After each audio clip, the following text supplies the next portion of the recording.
भारत माता की जय, वंदे मातरम, इनकलाब जिंदाबाद, लड़ेंगे जीतेंगे।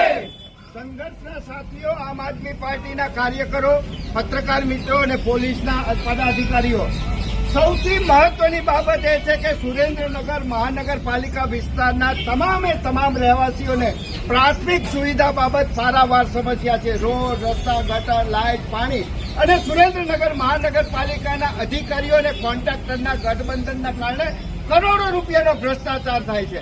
આ ભ્રષ્ટાચાર આમ આદમી પાર્ટીની ટીમ દ્વારા ખુલ્લો કર્યો છે, લોકોને જાગૃત કર્યા છે. લોકો આમ આદમી પાર્ટી માટે પ્રેમ, લાગણી, સહકાર દેખાડી રહ્યા છે અને લોકો એવા ઉત્સાહ સાથે છે કે આવનાર મહાનગરપાલિકાની ચૂંટણીમાં કામની રાજનીતિ અને કટ્ટર ઈમાનદાર રાજકીય પાર્ટી આમ આદમી પાર્ટીને સમર્થન આપવાનું છે. એના કારણે ભાજપના આગેવાનોના પેટમાં તેલ રેડાનું છે, ભ્રષ્ટાચારી અધિકારીઓના પેટમાં તેલ રેડાનું છે અને કોન્ટ્રાક્ટરોના પેટમાં તેલ રેડાનું છે. એના કારણે આમ આદમી પાર્ટીના તમામ પદાધિકારીઓ, નાનામાં નાના કાર્યકરને દબાવવાના ભાજપના ઇશારે કામ કરવામાં આવે છે. દુર્ભાગ્યવશ પોલીસને આ ભ્રષ્ટાચારથી બચવા માટે પોલીસને આગળ કરે છે. પોલીસ એમનું કામ કરે છે, પણ આપણે ડરવાના નથી. અમે પોલીસ અધિકારીઓને પણ કહીએ છીએ, ભાજપના ભ્રષ્ટાચારીઓને કહીએ છીએ અને સુરેન્દ્રનગર મહાનગરપાલિકાના એક રહેવાસીઓને કહીએ છીએ કે અમે ભ્રષ્ટ અધિકારીઓ, કર્મચારીઓ અને કોન્ટ્રાક્ટરો સામે લડી લેવાના છીએ. પ્રાથમિક સુવિધા માટે લડી લેવાના છીએ. ગરીબ, પીડિત, દલિત અને શોષિત તમામ વર્ગ માટે લડી લેવાના છીએ. અતિ મહત્વની બાબત એ છે કે સુરેન્દ્રનગર મહાનગરપાલિકાની ચૂંટણી આવનાર 1.5 માસમાં આવવાની હોય.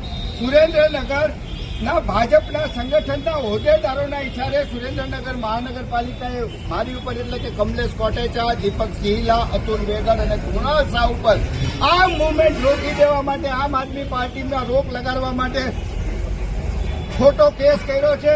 પણ આમ આદમી પાર્ટી, અરવિંદ કેજરીવાલ, ગોપાલ ઇટાલિયા, ઈશુદાનભાઈ ગઢવી, અમારા વિક્રમભાઈ હોય, રાણા સાહેબ હોય, મયુરભાઈ હોય, આમ આદમી પાર્ટીનો નાનાથી મોટામાં મોટો તમામ કાર્યકર કટ્ટર ઈમાનદારીથી કામ કરવાનો છે. તમામ લોકોની પ્રાથમિક સુવિધા માટે લડી લેવાનો છે. અને એ જ માટે અત્યારે હું, દીપકભાઈ, અતુલભાઈ, કૃણાલભાઈ પોલીસ સ્ટેશનથી એમને 30 તારીખે નિવેદન આપવા માટેની નોટિસ આપવામાં આવી છે.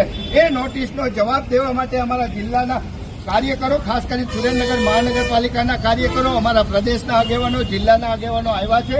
આપણે એકદમ શાંતિપૂર્ણ, કાયદાને કોઈ પણ જાતની અડચણ ન થાય એ રીતે નિવેદન આપવાનું છે. પછી આગામી સમયમાં પોલીસ જે નિર્ણય કરે, બંધારણીય નિર્ણય કરે, એમને શિરોમાન્ય હશે. બંધારણીય નિયમોનું ઉલ્લંઘન કરશે તો પોલીસને પણ કહીએ છીએ કે બંધારણ અમારી પાસે પણ છે. અમે તમામને 2 હાથ જોડીને વિનંતી કરીએ છીએ કે બંધારણનું ઉલ્લંઘન ન કરવું.